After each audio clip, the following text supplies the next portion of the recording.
Assalomu alaykum hurmatli kitobxonlar. Zomon tuman axborot kutubxona markazi sizlarga o'zbek xalqining atoqli yozuvchisi Asqar Muxtor qalamiga mansub bo'lgan Kechiring meni odamlar qissa va hikoyalar to'plamini taqdim etadi.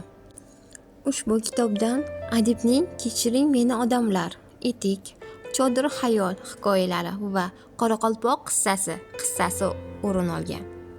Kechiring meni odamlar hikoyasida avtobuslar Shohbekati yonidagi uyda yolg'iz o'zi yashovchi Xatcha xolaning qo'ni-qo'shnilari, mahalla-ko'ydagi odamlar va hattoki avtobus kutib o'tiradigan yo'lovchilar u avtobus haydovchisi bilan samimiy munosabatlar tasvirlanadi.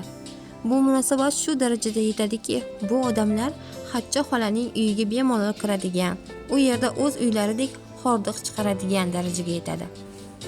Etik hikoyasida mansab, obro' yo'lida hattoki o'z otasidan voz kechgan mansabparastning dabdaba va hashamatga o'chligi, hattoki o'zining dafn marosimining ham dabdabali o'tishini o'y xayolida rejalashtiradi va shu illat tufayli yuz bergan achinarli fojiali qismati o'tkir hajv bilan tasvirlanadi.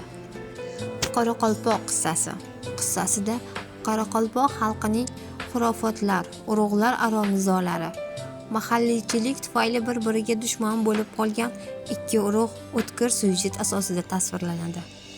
Bu asarni o'qir ekansiz, haqiqatning yolg'oni, sadoqatning xiyonati, adolatning yovuzligini, ilm-ma'rifatning jaholatni yengib chiqqaniga guvoh bo'lasiz. Asardagi kutilmagan tub burilishlar, detektiv voqealar, yuz bergan tabiiy ofatlar va afsonalarning tasviri qalbingizni larzaga soladi.